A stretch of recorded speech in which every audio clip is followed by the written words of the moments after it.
Welcome, welcome to a very special First to Know program. I am Paul Crouch Jr., your host, and it is my honor and my pleasure to have someone that I've spoken to a couple times, but two-time heavyweight champion, George Foreman. How are you, my friend? Doing good. Happy to be with you again. Oh, this is such an honor and such a pleasure, and we're going to kind of get back and talk a little bit about how you came to the Lord, a little bit of your story, and obviously George also has a new book that has got a great title, Going the Extra Smile. But, you know, I was looking at your bio card here, and it was so interesting to me because the first thing they put on here was not the fact that you won a gold medal in the Olympics in '68, but that you are the pastor of the Lord Jesus Christ in Houston for 27 years. Yeah, well, it's over 30 now. 30 years? Well, this is an old card. Well, I'll take 27. That makes me younger. Tell me about that. I mean, being a pastor, that is so interesting to me. Oh, it means work because people depend on you for answers. And you pretty much got to dedicate your whole life to helping people with their problems. Understanding that they got questions, they want them to come from above, the answers. So it's not an easy task. But it's something you enjoy. I love it. The best thing that ever happened to me in my life. Yeah, interesting. Take me back. You're a kid growing up. How did you get into boxing? Well, it was strange. I joined the Job Corps back in the early 60s.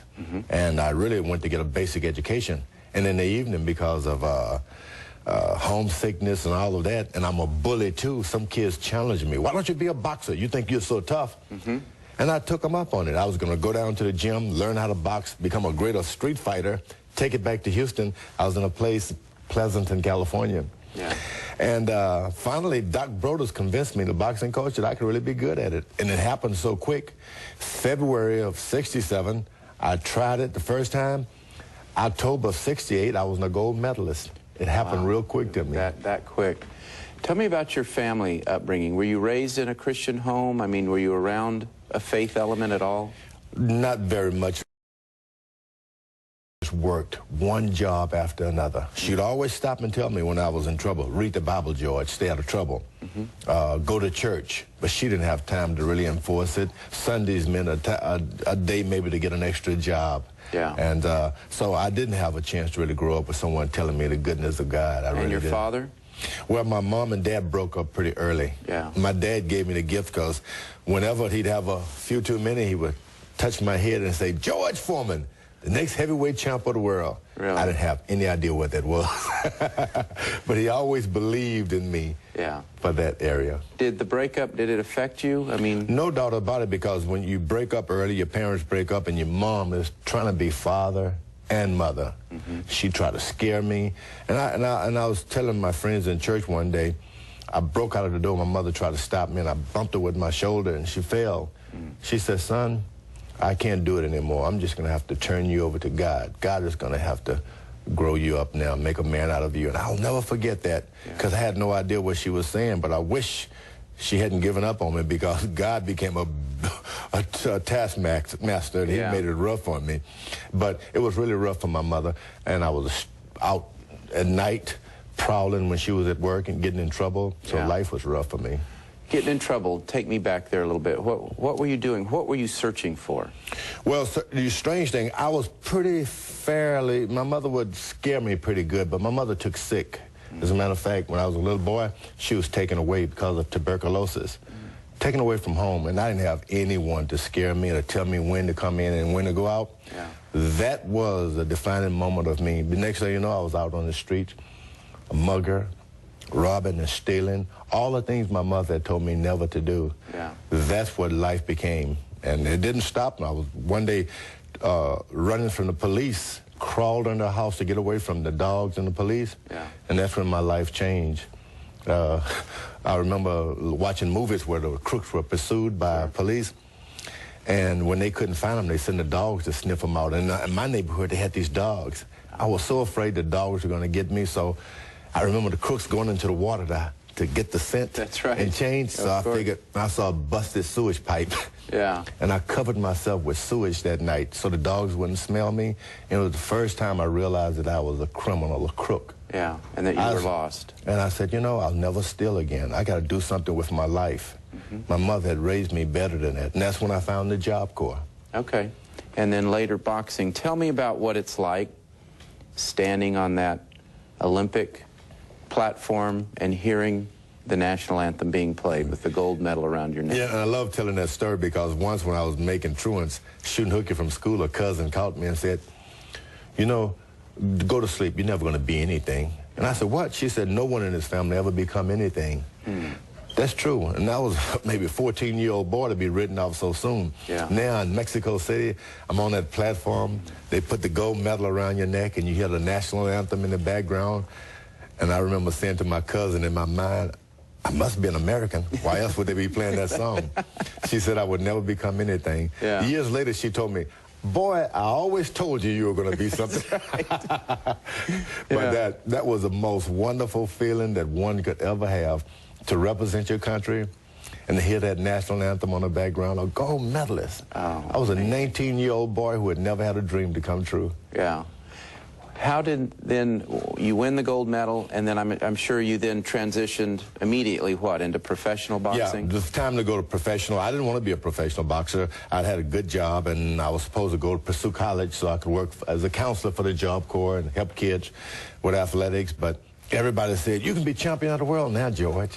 So I went out to train and started working out. I got a professional trainer, Dick Sattler, one fight after another. I became pretty good at knockouts because no one believed I was tough. I only had a total of 25 boxing matches as an amateur, so no one expected much of me. But I had this punch. Whenever things would get rough, I'd close my eyes. I'd wake up and they'd be on the floor. Yeah. The iron fist.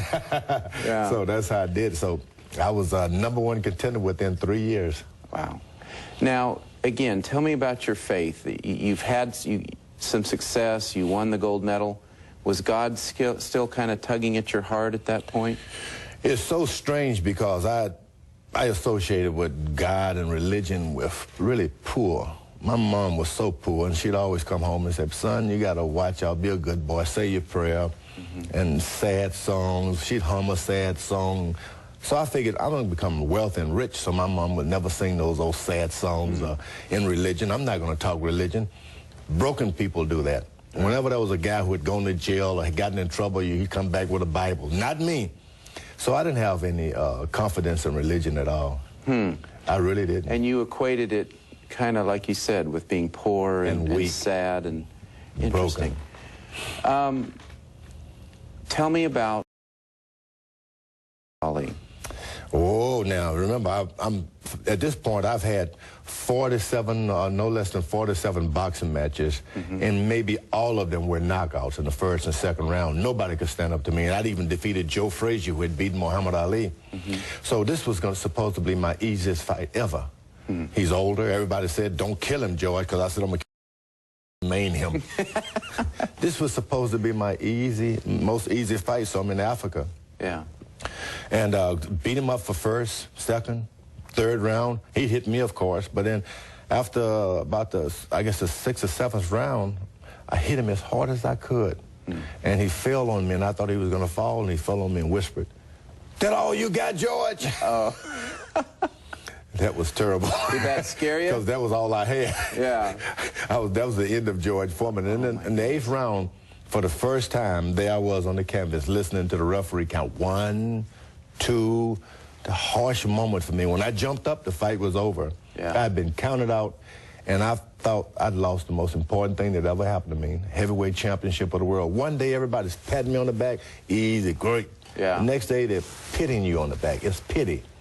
Most devastating moment as an athlete for me. Did you think your career was over at that point, or what was going through your mind? I was just devastated. I lost everything I'd ever worked for. I was mad. Yeah. First of all, I had a lot of hate because there were so many people who supposedly were my friends. All of a sudden, they stepped back. The media said right horrible things. I said, I'm going to get revenge. Yeah. For the first time, I added hate along with this total brute strength. I hated Muhammad Ali. I hated boxers. I was going to be heavyweight champ of the world again, and I was going to do it. That was the most important thing. That's all I had to do in my life. And you know, I watched you in some of those early fights, and that that hate really motivated you. It came out of your persona.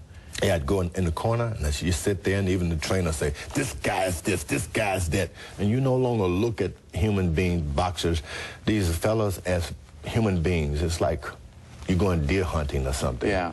And them just look really fatally through them. Yeah. Interesting. Now, obviously, at that point, too, you're probably making $1 or $2. And yes. The lure of the world and what the world has to offer. Tell me about that. Oh, so many millions.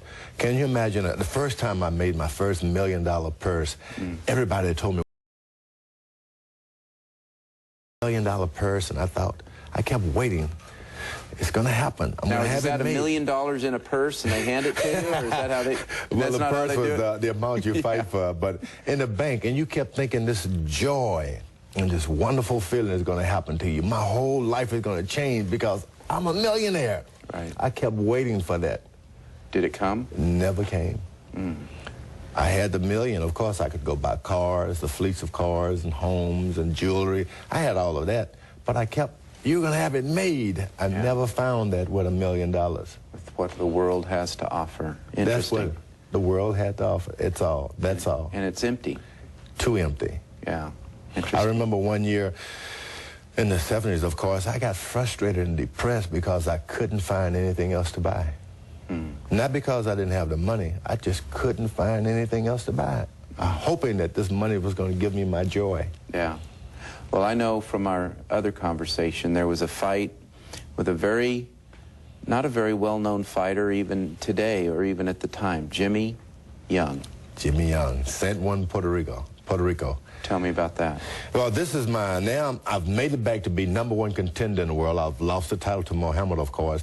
Nothing can stop me. If I win this boxing match, if he doesn't face the challenge, Muhammad Ali doesn't, they're going to crown me champion. All I got to do is go out there and win this fight. And I thought I'm going to go 12 rounds to show the world how strong I am.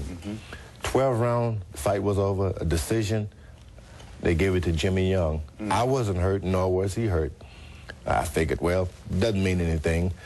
I had money and wealth and all of that. I went back to the dressing room to cool off and said those same things in my mind again. You don't need that boxing match. Still George Foreman. You can retire right now to your ranch and die. I never heard that before. Death just took over my conversation. You're going to die. And I'd heard about athletes dying. I just never thought it was going to happen to me. Yeah. Not me. This is happening in the dressing room. In the dressing room now, I got about 8, 9 people in the room. They're looking at me, but you don't want to say to them, I'm thinking this. They're going to think you're depressed or you feel bad about a boxing match. Yeah. I was fighting for my life in a dirty, old, stinky dressing room. The air conditioning had gone out. And so as I'm walking back and forward, thinking, you don't worry about that.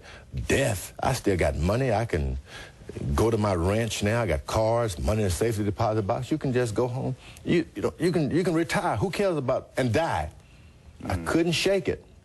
An athlete like me, all the muscles I'd taken, I'm fighting for my life. And so I really got scared. And I couldn't tell anyone in the dressing room. And just as I was walking, I heard a voice within me say, you believe in God.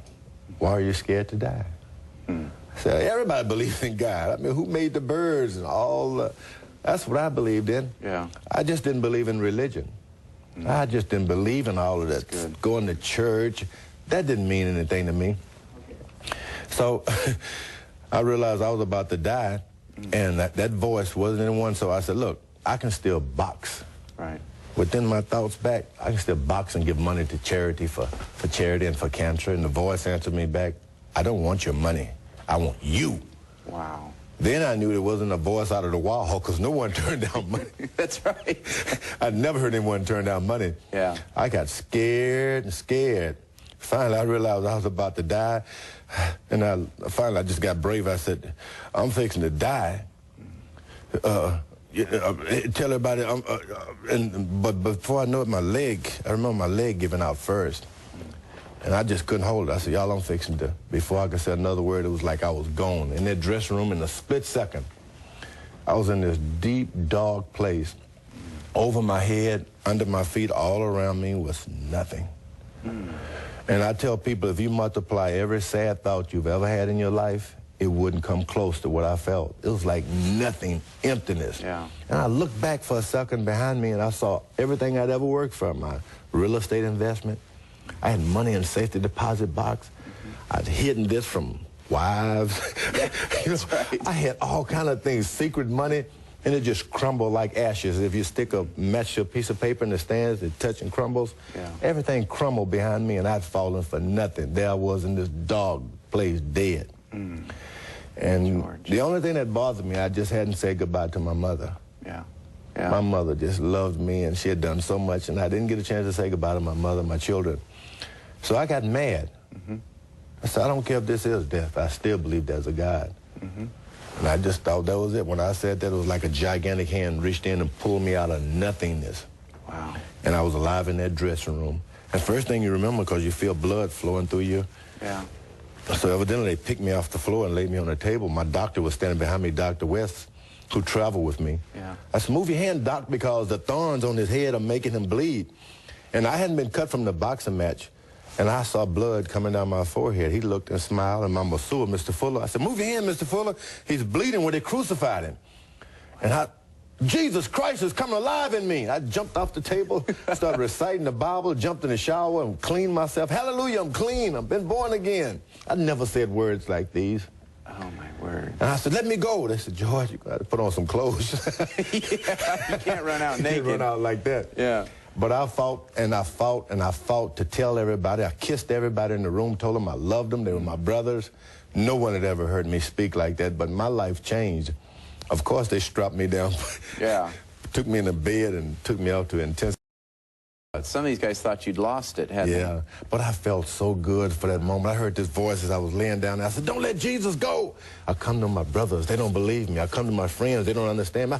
Don't let Jesus go. It's either way, one or the other. I come to my brothers, and they don't believe me. And now I go to my Father, which is in heaven, and it was over. For a moment, you know, I told you when I got that $1 million I was supposed to feel? Yeah. That's the way I felt. Yeah. I was really there. I said, and then it was off me, and I felt just the same guy again. Yeah. I said, you witness a miracle, and you won't even believe it. Unbelievable. And they shipped me out of there. Yeah. But for 10 years, I didn't even make a fist. I didn't box. I didn't do anything. And you didn't box after that? No. Literally for 10 years? 10 years. But you did go back into the ring eventually. I did. Tell me about that. Well, I started working for these kids were getting in the street corner. They wouldn't, I'd preach on the street corners, but they wouldn't come to church. And some kids kept getting in trouble, going to prison. I decided, my brother Roy and I were going to start a youth center, George Foreman Youth and Community Center. Took all the money I had from my boxing days to start this. It's a very expensive venture to get a foundation. And all of a sudden, I just ran out of money. I didn't know what to do. I went home and told my wife I'm broke. And she walked past me. She was pregnant. I said, what are you doing? She said, I'm pregnant. I said, what? I said, do you realize I'm broke? Yeah. She said, you better go get something. Yeah, go earn a living. So I went out to earn money. Then one day I decided in a church to say, you know, I know how to get money for my youth center. I'm going to be heavyweight champ of the world again. After 10 years, 315 pounds, Yeah. I started working out again and got myself back into a major contentionship. That's amazing. Who did you actually fight to win the second time? The second time around, it would be actually 20 years to the date that I would fight Michael Moore for the heavyweight title. I'm 45-year-old man, and I think he's about a 25-year-old boy. Yeah. And everybody was saying, he's going to kill you. You're going to get knocked out. You shouldn't do it. You're too old. I heard all of that. Yeah. But then I had said my prayers. Oh, amazing. Now, obviously after your conversion, and that truly is one of the most amazing, I've heard them all, but that's one of the most amazing conversion stories. How did you get into pastoring? Because that's a whole nother leap in and of itself. When I left boxing, I was afraid of this story at first. I wasn't going to tell anybody this because I'd made fun of religious people, you know. Right. I had girlfriends. We'd make joke about it. Yeah. And so finally I had a friend, Dr. Robert Schuler, and I called him up because he had invited me to church. Muhammad Ali had his group, so I'm going to get me a group of people. So I played that thinking I'd get a crowd, but it didn't work. Yeah. And I told him, I said, man, something happened to him, and I gave him the story of my experience. I said, it really happened. He said, George, I really believe you. Come down and tell it to my congregation. Yeah. And he did. And I went down, and I thought that would be the last of it. Then he put it on television. I was like, what? So I dropped out of the scene and found a small church that I would attend. Yeah. And one day, and I was ashamed of this story, they asked me to come up and tell the story, and I got up and gave my testimony. Yeah. Then I gave it again. And then after a year or so, I was ordained an evangelist so I could go into prisons, hospitals, and talk to kids. And it just took over my life. Wow. Then in early 80s, well, the first of 1980, I became a pastor at my own church. In Houston. Yeah. Never intended to be in religion. I never intended. Right. I just wanted to go home and hide from what had happened to me in Puerto Rico. Yeah. And again, it really is about talking about Jesus Christ and not talking about religion or a church. Would you agree? Because I didn't know, but I started screaming, Jesus Christ is coming alive in me. And so I had to tell everybody about that. And before you know it, I'm just all over the world telling people about how important it was. There is a Jesus Christ. That's right. And that's been my story more than anything else. That's the most important thing, is to tell that story about the greatness of God giving us this Jesus Christ. Oh, good words, good words. Tell me about your newest book. You truly do have $1 million smile. Now, I think you've made more than $1 million with it, but Going the Extra Mile. Tell me about that. Well, and I try to tell all my children all the time, you know, you may never be the most fast athlete, the tallest athlete or whatever, or the best student. But you can always be the nicest human being someone has met that day. Yeah. And you do it with a smile. If something is bothering with you, if you're down, you're out, you've lost everything, you can still smile about it. That's right. You can, and then there's always tomorrow. You can smile about tomorrow. That's right. And that's why this book, that smile has been able to bring me through. I've lost everything. When I left boxing, to wake up one morning, to be a rich man one day, and then fractions from being a homeless person. Yeah. And I decided, I'm going to smile about it. Because I didn't want people to meet a man who called himself, who said he met Jesus Christ, and he's sad. What greater wealth could someone have than the knowledge of God?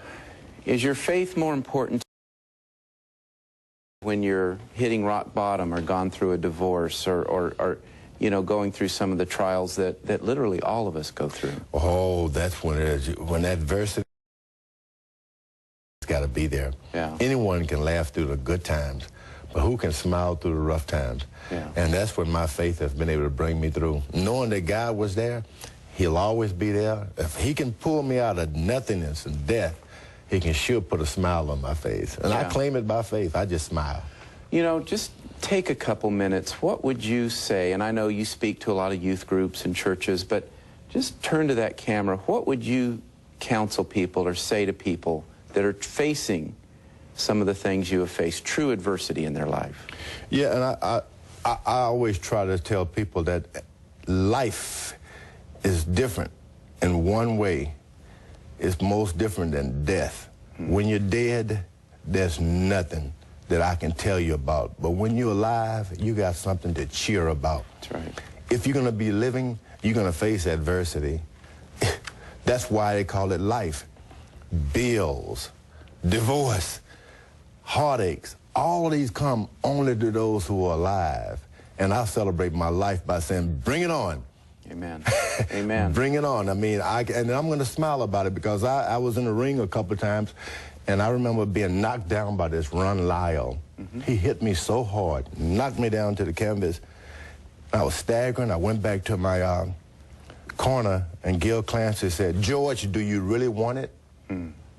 Want it? I said, I had $1 million. I've already been champion of the world. What do you mean, do I really want it? And I found out later on, do I really want to look in the mirror and say, you know what, I fought. I brushed my pants off. I got off out the canvas, spit in my palms and say, I can go another round. Yeah. And we can all go another round if we just embrace God and learn about Jesus Christ. It was all about what they were telling me about one day you're going to have it made. I was going to have faith. That's what I got. You know, a lot of people think that, okay, you become a Christian and life is all of a sudden going to become perfect and you're going to have no problems. But in many cases, it could be just the opposite, you know, that the devil's going to fight you even harder now. Oh, and yeah. Tell me about that a little bit. As a matter of fact, there wasn't a devil until I found God. That's right, that's right. That's when the wrestle started. But I remember reading a book one time in church, a little verse that said, I have been young and now am old, but I've never seen the righteous forsaken, nor his seed beg bread. Mm-hmm. And one day I'd lost every dime I had. I was broke. And I just walked down the street crying, as a matter of fact, and saying, God, I'm going to preach this sermon, and nothing's going to ever stop me from telling this story about what God does for the ones who are faithful. Mm-hmm. And you know what? I've never looked back. Yeah. Yeah. Everything has worked out just fine, but I had never seen, it was as a man growing up, a man embracing religion, that I found bankruptcy. Yeah. I found everything that's supposed to be rough once I found religion. You know, I'm reading through the book here, and again, George's newest book is called Going the Extra Smile, Discover the Life-Changing Power of a Positive Outlook. And again, I don't know that there's any athlete that I've ever seen a greater turnaround, again, in the early days, seeing the hate and just, you know, the troubled soul came out of you, and now you just beam and you just exude Jesus Christ. I see it in your eyes. I see it in your face. And you're taking that attitude now even into the business world. I mean, tell me about selling this little thing called the George Foreman Grill. That is amazing to me. Because so many people thought, oh, they called it a griller. They called it all kind of names. Yeah. But I took on this, I was doing really good on Madison Avenue doing commercials, and then one friend challenged me, as they did with boxing, why don't you get your own product? I said, how much are you going to pay me? No, we're not going to give you money. We just want you to go out there and put your name on it and promote it. And by faith, my wife chose, you know what, George, it really does work. And I thought